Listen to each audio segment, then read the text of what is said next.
ठुल भरिसां कोच ऐं मज़दा जी टक्कर में पुशीन वासी हिक ई घर जी 4 भातियुनि समेत 5 मुसाफ़िर फ़ौत थी विया, जॾहिं त 18 ॼणा ज़ख़्मी थी पिया। ठुल जे ग्रिड स्टेशन भरिसां मज़दा ऐं कोच में ज़ोरदार टक्कर थी पियो, जंहिं जे नतीजे में मौक़े ते 3 ॿारनि समेत 5 मुसाफ़िर फ़ौत थी विया।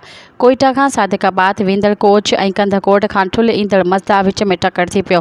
वाक़े बाद ज़ख़्मी ऐं फ़ौतियुनि खे तालक अस्पताल ठुल मुंतक़िल कयो वियो, जॾहिं त फ़ौतियुनि जी सुञाणप थी वई, जंहिंमें हिक ई ख़ानदान जा 4 भाती बि फ़ौतियुनि में शामिल आहिनि। फ़ौतियुनि में पुशीन वासी 45 वरहनि जे अतलस बीबी हंजू, 4 वरहनि जो पुटु हफ़ीज़ुल्ला ऐं 2 मासूम धीअरूं 7 वरहनि जी जमीला ऐं 6 वरहनि जी ख़तीजा शामिल आहिनि, जंहिं त तंगवाणी वासी दिलमुराद जाफ़री शामिल आहिनि।